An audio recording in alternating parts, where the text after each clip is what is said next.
but this is not going to go live. So Okay. but it's my way of noting. So yeah, the azimuth, that part of the process. Yeah, every record is cut at a different angle. So for anyone to say that there's a definite set way that a cartridge should be set up on a turntable, I think that's a little bit of faulty logic. Mm-hmm. But, getting close is what I'm looking for. Yeah.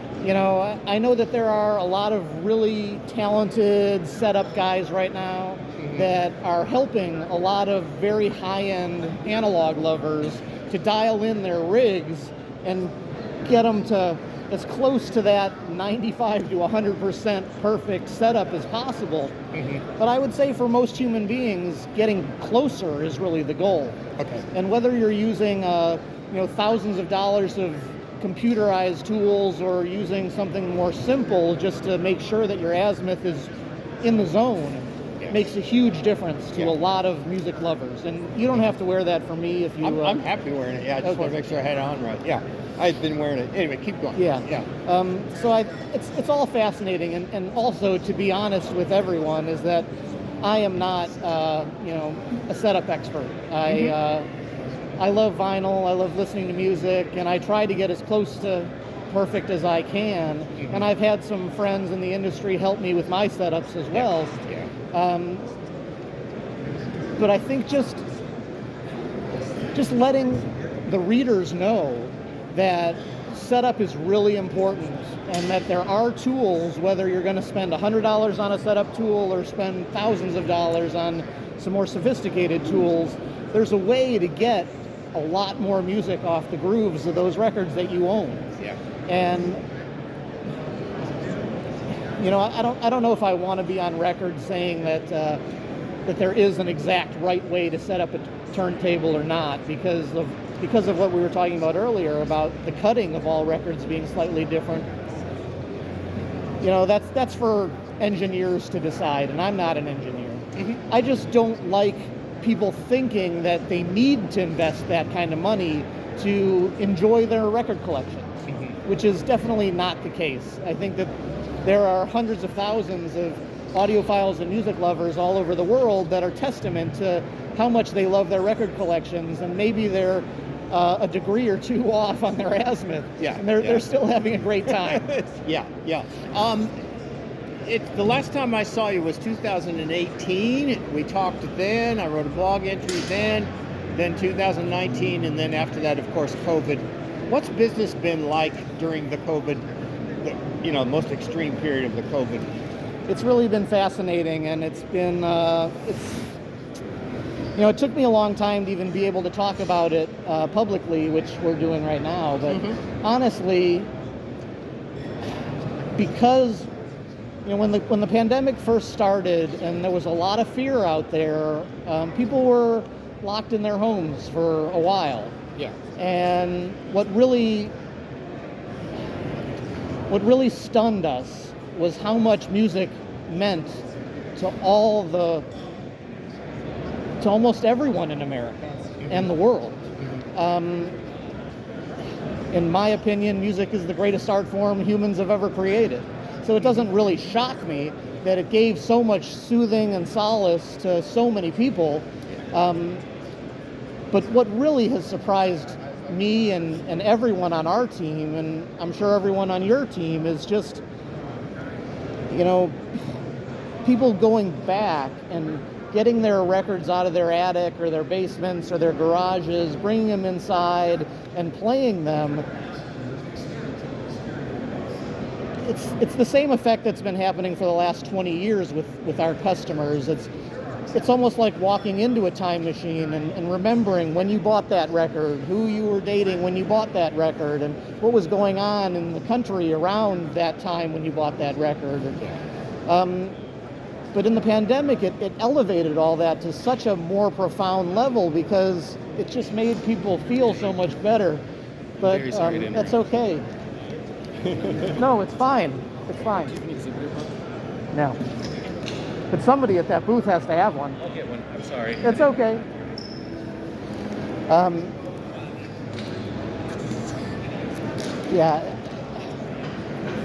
just even back up a little bit further Yeah. because I'm a stream of consciousness person. You're fine. It's actually been quite linear so far. so Yeah, it's- I'm glad. You know, when the pandemic first started to really scare everybody, we had to have some scary discussions on what was going to happen if we were shut down and who we would, you know, have to let go or who we would furlough. I mean, this was all just terrifying, and what that impact was going to have on society and our business. Yeah. And you know, we were so fortunate to be able to stay open, helping people with their audio and video systems and their streaming setups and stuff like that. It was, you know, we really were so fortunate. That's great. And well, one of the things is that, okay, so you have demand, yeah. but over here is supply.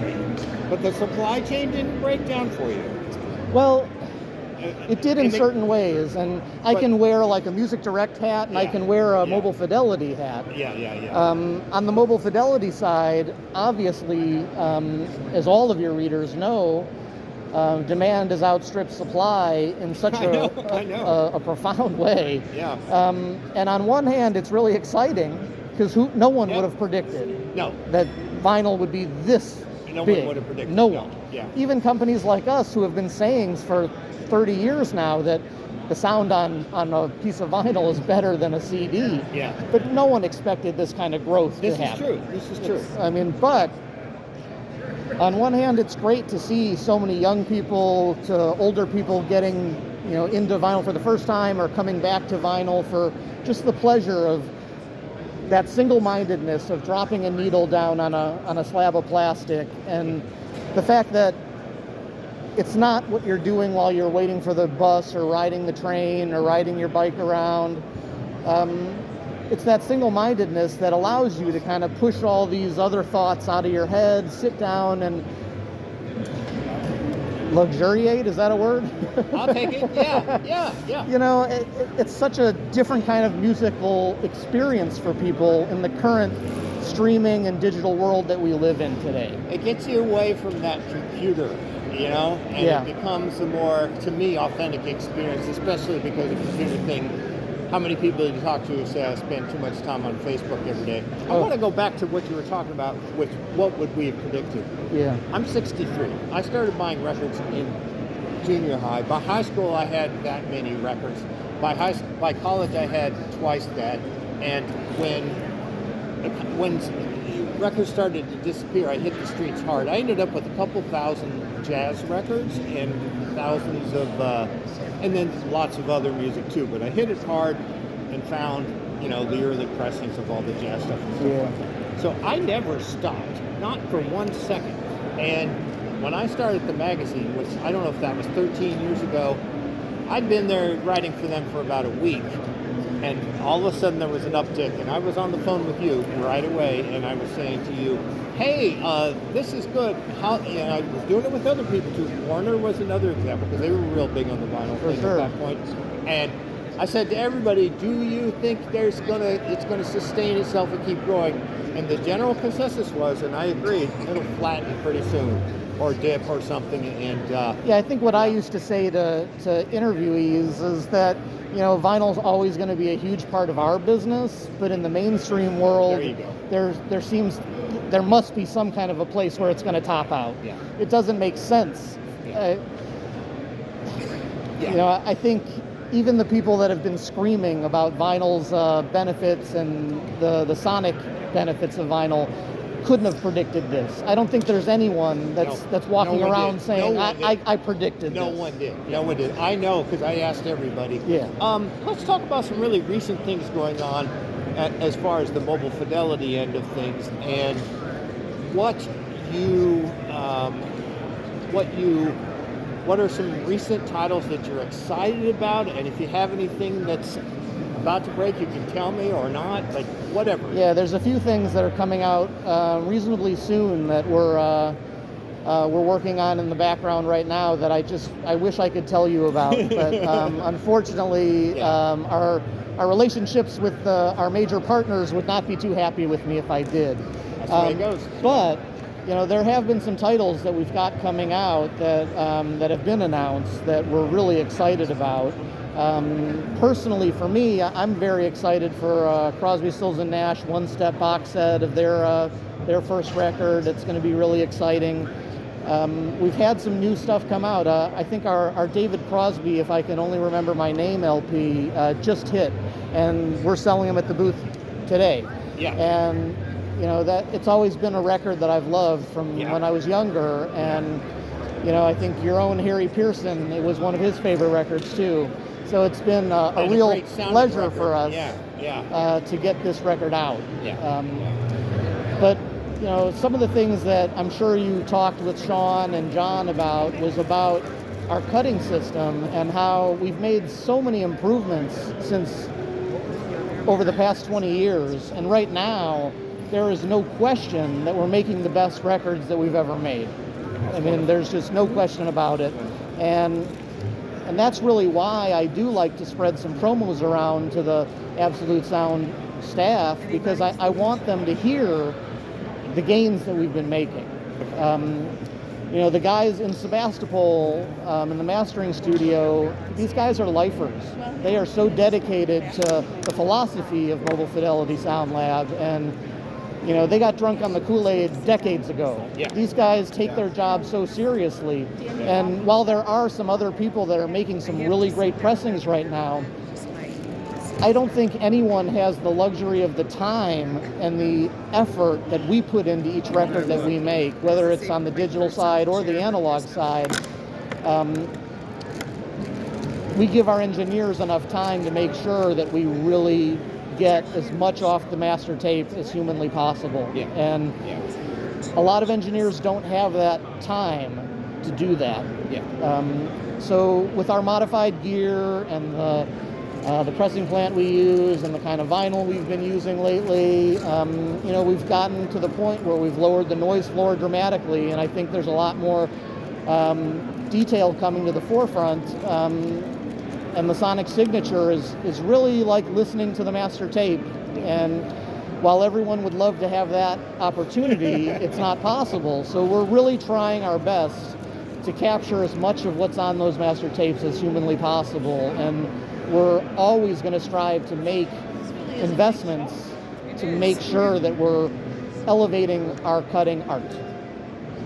I want to mention for a second that everybody should know that obviously one-steps are happening, and that might be the thing that's getting the most press now. I don't know, but it might be. We certainly talked a lot about it in the article. But that's not your only format, and you're still doing SACD. I'm glad that you mentioned that. I mean, because you have your loyal fans for that in a big way.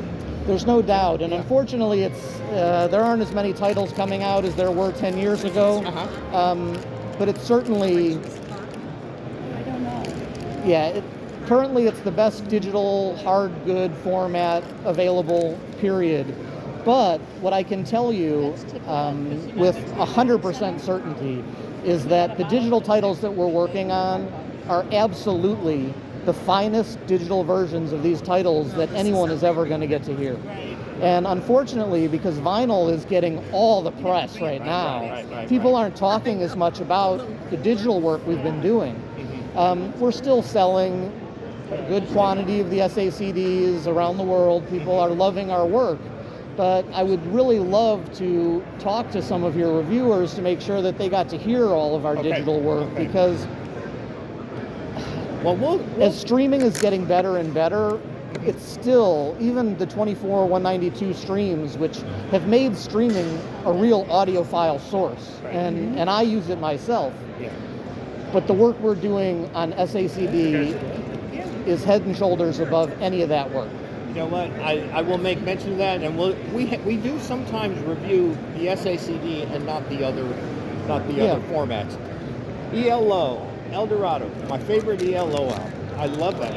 That just kind of came out of the blue. I'm like, oh, they're doing that. That's great, because I think it's a better album than is even people recognize it for. What I want to say is that's going to be available one step. It's also available on vinyl. that's not one step. Is that also going to be SACD or? I think it not? is. Okay. I don't have the exact release Okay, schedule, okay. and it's interesting. Every contract has different parameters, and I get you.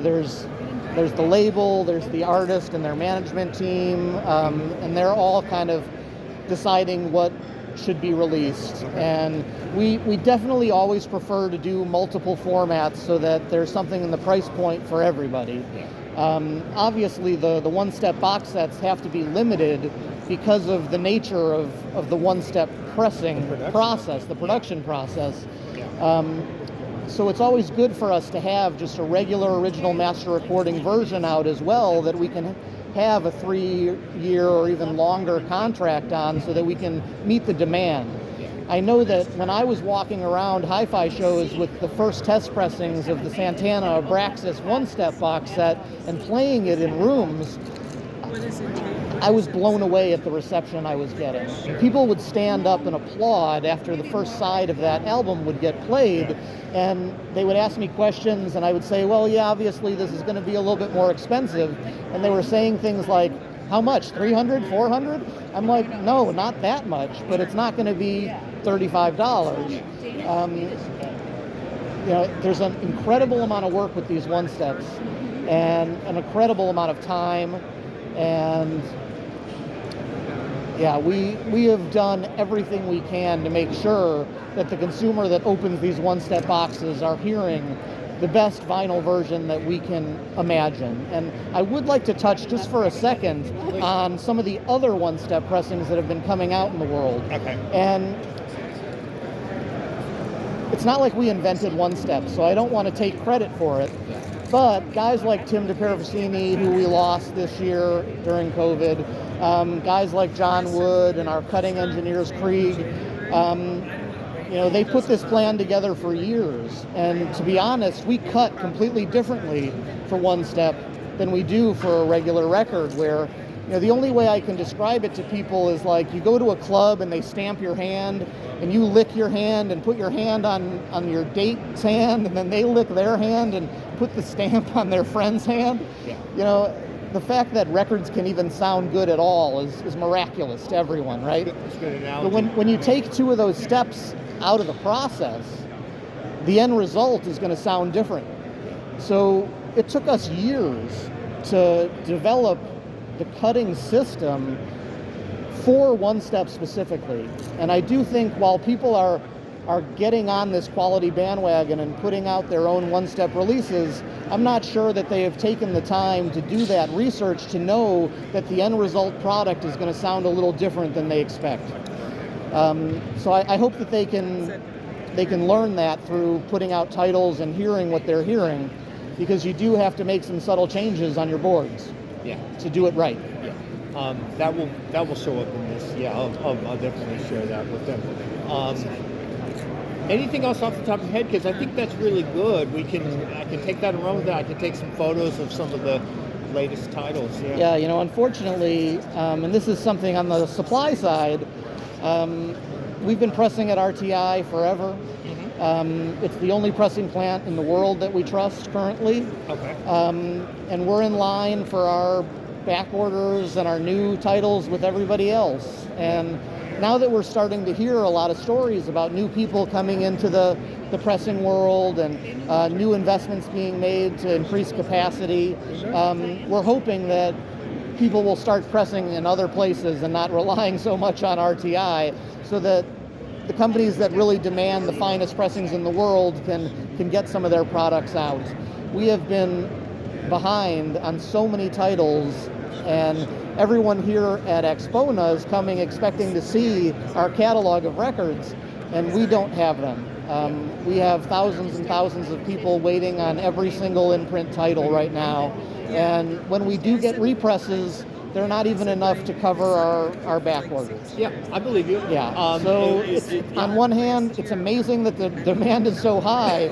On another hand, it's frustrating because we'd like to have records for our customers and the fans of the bands that we've been working with, who really are hungry to hear our work. So I'd like to be able to deliver those records. I want to ask this.